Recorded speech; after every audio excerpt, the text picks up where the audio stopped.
다시 처음부터.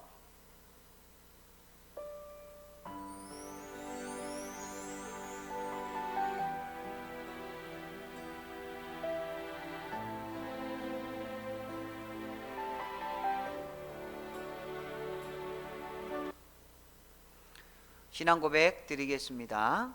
나는 전능하신 아버지 하나님, 천지의 창조주를 믿습니다. 나는 그의 유일하신 아들 우리 주 예수 그리스도를 믿습니다. 그는 성령으로 잉태되어 동정녀 마리아에게서 나시고 본디오 빌라도에게 고난을 받아 십자가에 못 박혀 죽으시고 장사된 지 사흘 만에 죽은 자 가운데서 다시 살아나셨으며 하늘에 오르시어 전능하신 아버지 하나님 우편에 앉아 계시다가 거기로부터 살아있는 자와 죽은 자를 심판하러 오십니다.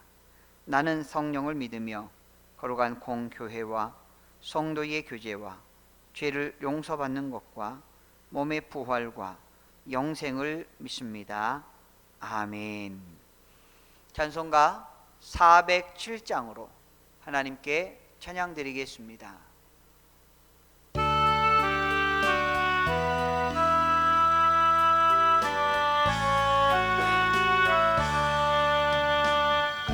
주와 함께나 죽었으니 우주와 함께나 살았도다. 영광의 그날에 이르도록 언제나 주만 바라봅니다. 언제나 주는 날 사랑하사 언제나 새 생명 주시나니 영광의 그날에 이르도록 언제나 주만 바라봅니다. 마음속에 시험을 받을 때와 무거운 근심이 있을 때에 주께서 그때도 같이 하사 언제나 나를 도와주시네. 언제나 주는 날 사랑하사 언제나 새 생명 주시나니 영광의 그날에 이르도록 언제나 주만 바라봅니다. 뼈 아픈 눈물을 흘릴 때와 쓰라린 마음으로 단식할 때 주께서 그때도 같이 하사 언제나 나를 생각하시네. 언제나 주는 날 사랑하사 언제나 새 생명 주시나니 영광의 그날에 이르도록 언제나 주만 바라봅니다. 내 몸의 약함을 아시는 주 못 고칠 질병이 아주 없네. 외로운 날이나 기쁜 때나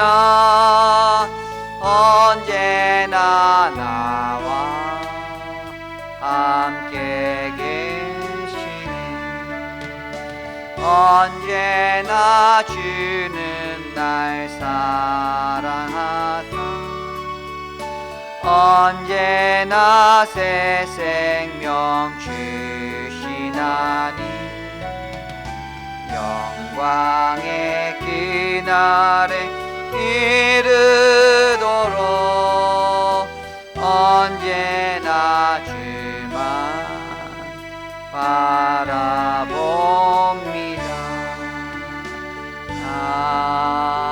아멘. 하나님 말씀은 마가복음 8장 27절로 9장 1절 말씀입니다. 봉독해 드리겠습니다. 예수와 제자들이 빌립보 가이사랴 여러 마을로 나가실세 길에서 제자들에게 물어 이르시되 사람들이 나를 누구라고 하느냐? 제자들이 여짜와 이르되 세례 요한이라 하고 더러는 엘리야 더러는 선지자 중에 하나라 하나이다. 또 물으시되 너희는 나를 누구라 하느냐? 베드로가 대답하여 이르되 주는 그리스도 신이다 하매 이에 자기의 일을 아무에게도 말하지 말라 경고하시고 인자가 많은 고난을 받고 장로들과 대제사장들과 서기관들에게 버림받아 죽임을 당하고 사흘 만에 살아나야 할 것을 비로소 그들에게 가르치시되 드러내놓고 이 말씀을 하시니 베드로가 예수를 붙들고 항변하매 예수께서 돌이키사 제자들을 보시며 베드로를 꾸짖어 이르시되 사탄아 내 뒤로 물러가라. 내가 하나님의 일을 생각하지 아니하고 도리어 사람의 일을 생각하는도다 하시고 무리와 제자들을 불러 이르시되 누구든지 나를 따라오려거든 자기를 부인하고 자기 십자가를 지고 나를 따를 것이니라. 누구든지 자기 목숨을 구원하고자 하면 잃을 것이요 누구든지 나와 목숨을 위하여 자기 목숨을 잃으면 구원하리라. 사람이 만일 온 천하를 얻고도 자기 목숨을 잃으면 무엇이 유익하리요? 사람이 무엇을 주고 자기 목숨과 바꾸겠느냐? 누구든지 이 음란하고 죄 많은 세대에 나와 내 말을 부끄러워하면 인자도 아버지의 영광으로 거룩한 천사들과 함께 올 때에 그 사람을 부끄러워하리라. 또 그들에게 이르시되 내가 진실로 너에게 이르노니 여기 서 있는 사람 중에 죽기 전에 하나님의 나라가 권능으로 임하는 것을 볼 자들도 있느니라 하시니라. 아멘. 하나님의 풍성한 은혜와 평강이 오늘도 여러분과 함께 하시기를 축복합니다. 오늘은 그리스도의 길을 따르는 제자의 삶이라는 제목으로 함께 말씀의 은혜를 나누겠습니다. 이제부터 예수님과 그의 제자들은 갈릴리의 이야기가 아니고 이제 예루살렘으로 본격적으로 가시는 길에 일어난 내용들이 기록이 되어 있습니다. 이제 갈릴리 단락의 주제는 예수님이 왕이신가? 예수님은 누구신가? 이것에 대한 내용들을 다뤘다면 그 대답으로 오늘 본문 말씀이 나오게 되고 또 예수님의 제자의 길이 어떤 길인가에 대한 내용이 오늘 후반부에 나오는 내용이 되겠습니다. 오늘 배경이 되는 장소 빌립보 가이사랴라고 하는 곳은 저 북쪽의 헐몬산 밑에 있는 빌립보 가이사랴라고 하는 곳인데요. 예루살렘으로부터는 약 200km 정도나 떨어져 있는 먼 곳입니다. 북쪽으로 예수님께서는 그 제자들을 데리고 빌립보 가이사랴 자체에는 판신전이 있을 정도로 이 로마, 그리스 신화에 나오는 이런 우상들을 섬기는 그런 신전들이 있는 곳이며 또 로마의 군인들이 많이 배치되어 있는 그런 곳입니다. 그래서 그들의 말을 함부로 하기가 쉽지 않은 곳이죠. 입 밖으로 정치적인 어떤 이야기들을 말하기가 쉽지 않은 곳입니다. 그런 곳에서 예수님께서는 너희들은 나를 누구라 하느냐라고 질문을 하시는 내용이 나옵니다. 먼저 예수님께서는 사람들이 나를 누구라 하느냐라고 질문을 하시죠. 그럴 때 28절에 보니까 제자들이 여짜와 이르되 세례 요한이라 하고 더러는 엘리야 더러는 선지자 중에 하나라 하나이다. 세례 요한, 엘리야 선지자 중에 한 사람입니다 라고 사람들이 이야기한 것을 대답하지요. 그러나 베드로는 뭐라고 답을 합니까? 주는 그리스도십니다. 주는 그리스도십니다. 마태복음에 보면 주는 그리스도시요 살아계신 하나님의 아들이시니이다 라고 고백을 하지요. 즉 메시아이면서 왕이라고 고백을 합니다. 이 갈릴리에서 보여주신 예수님의 행보, 예수님의 행적들은 왕과는 그렇게 어울리는 그런 모습이 아니었음에도 불구하고 베드로는 예수님을 이스라엘을 다스리실, 이스라엘을 다시 세우실 그런 왕이심을 깨닫고 있었던 것이죠. 이것은 어찌 보면 베세다의 한 맹인이 흐릿한 시야로 회복된 단계와 비슷한 깨달음이었습니다. 온전하게 확실하게 베드로가 진짜 메시아시며 진짜 그리스도시며 진짜 왕이신 것은 깨닫지 못하고 어느 일부분만 왕 대신 예수 그리스도에 대해서 깨달은 것으로 우리는 이해가 됩니다. 왜냐하면 나중에 하는 말들을 보십시오. 그걸 보면 진정한 예수 그리스도의 메시아 되심을 온전히 믿지 못했다라는 것을 볼 수가 있습니다. 30절 31절에 보시면 이에 자기의 일을 아무에게도 말하지 말라 경고하시고 인자가 많은 고난을 받고 장로들과 대제사장들과 서기관들에게 버림받아 죽임을 당하고 사흘 만에 살아나야 할 것을 비로소 그들에게 가르치시되, 이제 베드로의 신앙 고백을 통해서 예수님께서는 이제 본인의 정체성에 대해서 분명히 말씀하기를 원하셨습니다. 나 이제 예루살렘의 장로들에 의해서 고난을 당하고 또 죽임을 당한다.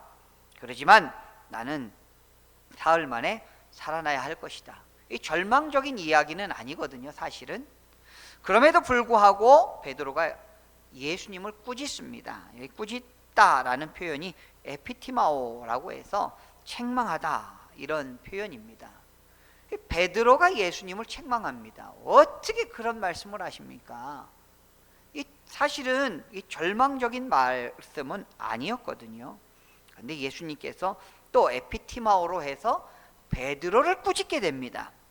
사탄아 내 뒤로 물러가라. 사탄아 내 뒤로 물러가라.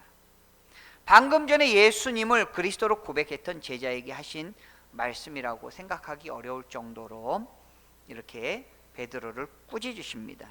그걸 보면 베드로가 예수님의 메시아 되심, 예수님의 그리스도 되심, 예수님의 왕 되심을 온전히 이해하지 못한 것을 우리는 그 증거로 알 수 있다라는 것이죠. 베드로는 세상 속의 승리자로서의 왕의 자리에 오르는 것을 기대했을 것 같습니다. 하나님의 일이 아니라 사람의 일을 따르게 하는 사탄의 계략에 휘말리는 것이 예수님 안타까워서 사탄아 내 뒤로 물러가라 라고 베드로를 책망하신 모습을 보게 됩니다. 우리들도 우리의 세계를 위해서 하나님의 세계를 알지 못하고 하나님 나라의 진리를 알지 못하면 사탄이 우리를 늘 이끌어 갈 수도 있다라고 하는 것을 경각심을 가져야 된다는 것이죠. 그래서 오늘 우리에게 주시는 예수 그리스도의 말씀, 사탄아 내 뒤로 물러가라 라고 하는 이 경고의 말씀을 우리는 깊이 생각하면서 하나님의 나라 예수 그리스도의 길을 따르는 그런 복된 제자로서의 삶을 사시기를 축복합니다. 자, 이제 예수님은 누구신가라는 갈릴리 단락의 주제가 이제 마무리되었고 예수님을 따르는 것이 무엇인가라는 것이 이제 34절부터 본격적으로 나오게 됩니다. 34절에 보시면 무리와 제자를 불러 이르시되 누구든지 나를 따라오려거든 자기를 부인하고 자기 십자가를 지고 나를 따를 것이니라. 자기 부인과 자기 십자가가 없는 죽음은 그것은 의미가 없다라는 그런 내용이 되겠습니다. 그래서 오늘 말씀해 보시면 누구든지 자기 목숨을 구원하고자 하면 잃을 것이요 누구든지 나와 복음을 위하여 자기 목숨을 잃으면 구원하리라. 그리고 나서 36절에 사람이 만일 천하를 얻고도 자기 목숨을 잃으면 무엇이 유익하리요. 35절에서는 목숨을 잃으면 구원하리라 라고 해놓고 36절에서는 온 천하를 얻고도 자기 목숨을 잃으면 무엇이 유익하리요 라고 말씀합니다. 동일하게 자기 목숨을 잃는 것입니다. 그러나 이것은 구별이 되죠. 예수 그리스도와 복음을 위해서 목숨을 잃는 것과 자기의 영광과 자기 욕심, 자기의 육신을 위해서 자기의 목숨을 잃는 것에 큰 차이라는 것이죠. 그래서 예수 그리스도와 하나님 나라의 복음을 위해서 목숨을 잃는 자는 영원한 생명이 있지만 자기와 자기의 욕망을 위해서 자기의 목숨을 잃어버리면 아무런 의미가 없다라고 하는 것을 우리 주님이 제자들에게 가르쳐 주신 귀한 말씀입니다. 오늘을 살아가시는 귀한 주의 성도 여러분, 베드로가 고백했듯이 예수 그리스도께서는 그리스도시고 예수 그리스도께서는 우리의 진정한 왕이십니다. 왕이 여러분들을 위하여 좋은 것을 예비하시고 왕께서 영원한 생명을 준비하고 계십니다. 우리는 이제 오늘 말씀을 통해서 결론을 얻을 수 있습니다. 하나님 나라와 그 의를 위하여 살아가는 것이 내 목숨보다 더 소중하고 그 목숨은 오히려 온전히 영원한 하나님 나라를 소유하게 되는 축복이라는 것이죠. 그러나 하나님 나라와 관련이 없이 내 생각과 내 욕망과 내 육신의 나라만을 위하여 살아갈 때 목숨을 잃어버리게 될 때 아무런 의미가 없다라는 것이죠. 오늘 복음을 깨닫고 복음 안에서 승리하시며 복음으로 하나님께서 주신 참된 평안을 누리시기를 주님의 이름으로 축원합니다. 기도하겠습니다. 하나님 아버지, 은혜와 사랑을 감사드립니다. 빌립보 가이사랴를 통하여 예수님의 사역의 전환점을 보게 되면서 제자들의 예수 그리스도의 왕되심, 예수 그리스도의 메시아 되심을 선포하시고 예수 그리스도의 사명을 오늘 그 제자들에게 말씀하신 것을 바라봅니다. 또한 제자로서의 삶이 어떤 삶이 올바른 삶인지 또한 주님의 말씀을 통하여 가르쳐 주시니 감사합니다. 이 진리 안에 우리가 깨닫게 하여 주시고 예수님이 우리의 복음이심을 선포하게 하여 주시고 예수 그리스도께서 우리의 왕 되심을 날마다 선포하며 예수 그리스도와 복음을 위하여 우리의 목숨도 아끼지 아니하고 하나님의 영광을 위하여 살아가는 지혜로운 영생의 백성들 되게 하여 주시옵소서. 주의 은혜로 날마다 함께하여 주시며 육체의 질병까지도 치료하여 주시는 예수 그리스도의 이름으로 기도드리옵나이다. 아멘. 하늘에 계신 우리 아버지, 아버지의 이름을 거룩하게 하시며 아버지의 나라가 오게 하시며 아버지의 뜻이 하늘에서와 같이 땅에서도 이루어지게 하소서. 오늘 우리에게 일용할 양식을 주시고 우리가 우리에게 잘못한 사람을 용서하여 준 것 같이 우리 죄를 용서하여 주시고 우리를 시험에 빠지지 않게 하시고 악에서 구하소서. 나라와 권능과 영광이 영원히 아버지의 것입니다. 아멘. 오늘도 말씀 기억하시면서 하나님 나라 복음을 위하여 아름답게 살아가시는 주의 백성들이 되시길 원합니다. 아프신 환우분들을 위해서 기도해 주시고 우리 남북교회 기도 제목을 놓고 함께 뜨겁게 기도드리겠습니다. 다 같이 기도합니다. 하나님, 주의 은혜 감사합니다. 오늘도 복된 날 주시고 하나님의 말씀 가운데 하루를 시작할 수 있도록 인도해 주셔서 감사합니다. 하나님, 예수 그리스도의 왕 되신 우리 성부 하나님의 우리의 창조주 되심을 날마다 기억하게 하여 주시고 주님 안에서 헌신하며 주님 안에서 복음으로 살아가며 하나님 나라를 살아내는 우리 귀한 주의 백성들 되게 하여 주시옵소서. 진리를 알지니 진리가 너희를 자유케 하리라라는 말씀대로 예수 그리스도를 날마다 마음에 품고 살아가게 하여 주시고, 성령의 도우심을 따라 우리가 인생 가운데 진정 지혜자들이 되어서 영원한 생명의 큰 축복을 누리게 하여 주시옵소서. 오늘도 만나는 사람마다 복된 삶이 이어지게 하여 주시고, 하늘의 영광이 주의 백성들 삶에 함께하여 주시며 육체의 질병까지도 치료하여 주시고, 하늘의 평강이 주의 백성들의 마음을 주관하여 주시옵소서. 오늘도 만나는 사람마다 복된 만남 이루어지게 하여 주시옵시고, 기도하는 기도의 제목이 하나님의 은혜 가운데 아름답게 선하게 이루어지게 하여 주시옵소서. 은혜로 함께하여 주실 줄 믿습니다.